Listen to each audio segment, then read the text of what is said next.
Hello? Hello? Hey, bro, look, I got a hot take, right? What is it? Spider-Man No Way Home was only good on the second half of the movie. Alright, what's up, y'all? So, we got some stuff to talk about. So, as of right now, both DC and Marvel are rebooting. DC is rebooting in 2025. Well, technically 2024 with Creature Commandos, but Superman Legacy, the first movie, drops 2025. And Marvel is supposedly doing a soft reboot after Avengers Secret Wars, which is slated to come out in the 2028 or 2029 area. So basically, I'm going to run down both the DCEU and the MCU and talk about why these reboots are amazing, spectacular, great ideas. So starting off with Marvel, let's talk about where it succeeds and where it doesn't. So Marvel really shines the brightest where, well, they did shine the brightest in like earlier phases with their movies. Especially Phase 3. In Phase 3, we had things like Civil War, Guardians of the Galaxy 2, Black Panther, Avengers Infinity War, Avengers Endgame, Spider-Man Homecoming. Like, they were really just on a good track when it came to movies. They very rarely missed in Phase 3. Phase 2 was a really good Phase 2, but Phase 3 is like on top of everything. Phase 3 had the whole superhero movie thing in a chokehold.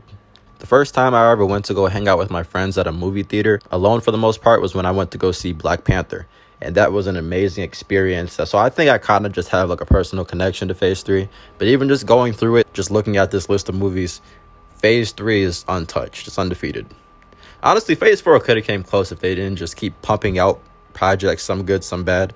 But Phase 3 is really on top. But since I did mention Phase 4, let's talk about Phase 4, right? So we had some good projects. They dropped like 18 plus projects, and a good majority of them are TV shows. Some of them are good. There was Spider-Man No Way Home, Black Panther. Yeah. But a good portion of them just weren't up to par, writing and CGI-wise, with films like Ant-Man Quantumania, Falcon and the Winter Soldier, She-Hulk, Multiverse of Madness, Thor Love and Thunder, Black Widow, The Eternals. To be honest, in my opinion, the bad just outweighed the good. Or it was kind of like 50-50. Maybe 60-40. It shouldn't be like that. We need to get back to those Phase 2, Phase 3 levels of writing and CGI for Marvel. I'm not saying they redo the same story. I'm saying that they keep consistent writing. Because what we're getting in Phase 4 was just all over the place. And it more than anything just felt like homework. Now, next, this is one I wasn't really going to talk about. It's a minor one, but it's one I do want to talk about. And it's power levels. Now, Marvel doesn't always do a good job, in my opinion, at making their upper tier level characters feel strong. Comparing them to DC, you have someone like Superman, who you can just already off rip know how strong he is because of how other people describe him when talking about him, or even how his fight scenes are, how his action is portrayed. With every punch he throws, you can feel how intense it is, whether it's the ground breaking or him creating shockwaves every time he throws a punch, or even just how fast we see him move on the camera. And on top of the fact that we've seen him take on the whole Justice League, his power in the DCU is just, it's pretty known. They make it very apparent just how strong he is, to where you can't have the conversation of, well, maybe Green Arrow can take him. Maybe Batman can take him without prep time. It's not even a conversation. Where with Marvel, someone can honestly, if they're a really good debater, can make the debate that Iron Man with no prep time could beat Thor. Because in the first Avengers movie, we saw Iron Man shoot Thor with his hand beam. So I feel like Marvel just has to, and it's not always like that. I'm just using Thor as an example. I think Thor's best portrayal of being strong and intimidating was definitely in Infinity War. He stabbed Thanos. He had that haircut from Ragnarok. He pulled up with Stormbreaker. He was just going crazy through Thanos' army. He was looking like intimidating. He was looking strong.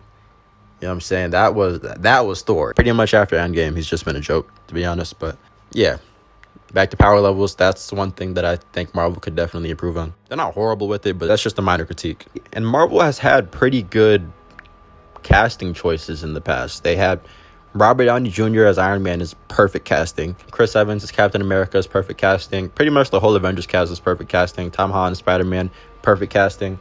Just pretty much everybody is a pretty good choice, and they all fit the characters. So Marvel is really A tier with that. And for the early phases of their movies, they for the most part always seem like they understand their characters. And with films like Captain America, The Winter Soldier, you see just how good Marvel can be. They had some of the best choreography. They had some of the best cinematography, the best writing, the best dialogue between characters. Marvel can be so good, bro. And then we see in Phase 5 projects like Guardians of the Galaxy 3, Marvel can be so good when they want to be.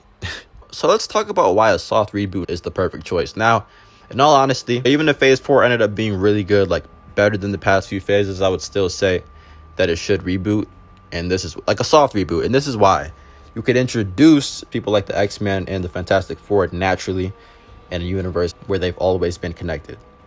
They could recast the Avengers team. We can get the Avengers back. And this, one, would please fans, and two, would bring in more money. This could happen now, but in a reboot, you could have Miles Morales become the main Spider-Man. In the case that, like, maybe Tom Holland's Spider-Man died in Secret Wars or in the next movie or whatever, you could introduce Miles Morales. You could still do that now, but I'm just saying. Miles Morales. Another reason why a reboot is a really smart decision is because you can look at the things that didn't work. For example, Secret Invasion being scaled down to a Disney Plus show, and it didn't include really any of the Avengers besides War Machine. You could redo that the right way. You could build up this new Avengers team, and it turns out that some of these members, or and also some of the Fantastic Four members, and some X-Men, some government officials, some, like, all these different types of people are Skrulls. And that could be an amazing movie. A Secret Skrull invasion has so much potential for a movie. Even the series could have been better than what it was. I'm not gonna lie to you. It started off great, but then it just all went downhill from there. So a Secret Invasion on-screen adaptation featuring the Avengers, the X-Men, the Fantastic Four. If they still include the Guardians of the Galaxy, I'm assuming they will. In the soft reboot, some Guardians. That has so much potential to be good, bro. So much potential. And like how I said, the MCU starts to feel like homework after all these projects. Now they can get back to focusing on just what's important. They can focus on quality. Because when they dumped 18 plus projects in phase 4, which is more projects than any of the phases before combined, that's when it starts to feel like homework and people get disinterested. That's when they're going to start losing money if they don't get it together. A reboot starts it off from phase 1, and anybody, new viewers, old viewers, anybody can get into it and they'll understand what's going on because they don't have to do any homework before this. Now, I'm not saying that having to watch a movie before this is bad, but when you have 18 plus projects of stuff to watch just to see this one movie, you might not want to do all that. So yeah, I think a soft reboot has a lot of potential for new villains or doing villains again in a different way, that if it didn't work before, you can try it again from a different angle. And plus, you really don't have to reuse a bunch of villains, because now that they have rights to so many different characters compared to when they first started in 2008, there's so many villains that they haven't used yet. They really are just scratching the surface, like Kevin Feige said, to the characters that can be introduced. They haven't used Nova yet. I've wanted to see Nova for so long, bro. And they could have introduced him in like Infinity War or Endgame because Thanos destroyed Xandar. So there is room for that. I guess they've just been too busy releasing all this other stuff, like an Echo series that nobody wants. No shade at Marvel, but a Nova series or movie would be nice. So maybe in this reboot. So moving on to DC. Now, let's compare the DCEU to the new DCU, right? The old DCEU undeniably had some of the best cinematography, and not just superhero movie history, but film movie history as a whole. It also had some of the best suit designs and found actors that actually look very similar to the characters that they're playing. Or in Jason Momoa's case, are even better than the comics version, in my opinion. But I wouldn't mind seeing a blonde-haired, comic-accurate Aquaman on screen. I'm just saying, I do like Jason Momoa's portrayal of this character more than I've liked Aquaman in cartoon adaptations I've seen before. But a lot of these castings were wasted on bad scripts. But as far as the new DCU, we now have James Gunn in what seems to be full creative control, working with Peter Safran. And we know for sure he's writing stuff like Peacemaker Season 2, an animated show called Creature Commandos, and he's already written Superman Legacy, which I believe is stated to start filming next year. And this film is arguably the most important film for the DCU, because whether it does good or not will decide if the new DCU moves forward. We're supposed to be getting projects like Batman the Brave and the Bold, Booster Gold, Supergirl Woman of Tomorrow, a Lanterns TV show, and a lot more. He's named like 10 or 11 projects, and he said that's only half of what he has planned so far. So if everything goes well with Superman Legacy and they prioritize quality over quantity, I think the DCU could find themselves back on top, or even bigger than they ever have been before.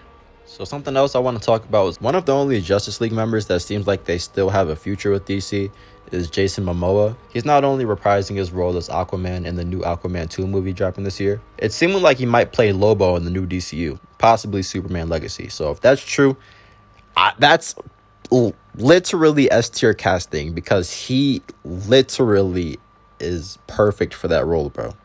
So I'm hoping that's true. Next, I want to talk about the fact that we're getting 2 Batman movies. Not like 2 Batman movies that are canon within each other, like Infinity War or Endgame. I'm saying 2 Batman movies that take place in 2 separate universes. We have the Batman Part 2, that takes place in Robert Pattinson's own Elseworlds universe. And then we have a Batman movie called The Batman Brave and the Bold that takes place in the main DCU. So do I think that it could get confusing for some watchers? Yes. But I think as time goes on, people will get more used to this idea of having main stories and Elseworld stories if they aren't already. And I think it could work. And I'm actually excited because you could keep that grounded, realistic mystery series, even though I do want to see some fantastical stuff in the universe.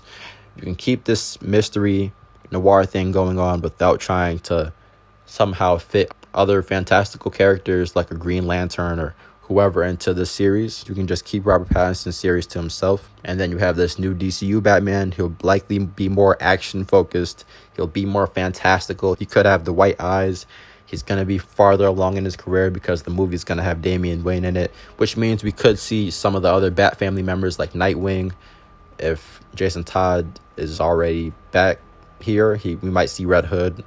Could see Tim Drake if they don't skip him. Barbara Gordon, whoever else, Cassandra Cain, all these different types of people you could see in this next movie. And you could see more fantastical villains like a Clayface. You could see an accurate version of the Court of Owls. You could see Killer Croc, Man Bat, all these different types of characters, all these fantastical characters you can see in this movie or in this, this series. So I'm really excited for that, and I think it's going to be really good because I love the Matt Reeves Batman movies, and I think this new Brave and the Bold series also has some really good potential. So next, let's talk about the potential of the DCU. So honestly, an established universe has so much potential because you can adapt stories like the Batman Under the Red Hood. You could tackle a Teen Titans TV show or movie. You could have team ups you wouldn't expect. Like we're already hearing about in Superman Legacy, they're going to have Mr. Terrific, Hawkgirl, Metamorpho, Guy Gardner's Green Lantern, and possibly more. I'm not exactly sure what the role is in that movie, but just the fact that they're there, as long as it's, it serves a purpose, or even if it's just a cameo, I wouldn't be mad at it because it points at this established larger universe that they're talking about. So I'm really excited to see this, and it seems like DC is heading in a really positive and great direction. In conclusion, it seems like both the DC and Marvel are on opposing sides of the spectrum for the most part. DC usually has beautiful and amazing and great cinematography, besides The Flash, and Marvel as of lately has had some bad cinematography, or really just the CGI, if I'm being honest. I wouldn't say they're getting lazy. From what I'm hearing, it seems like they're just not giving their artists enough time to complete the projects. And while DC's numbers have been declining worse than ever, it seems like with new leadership, it could be back on the rise again.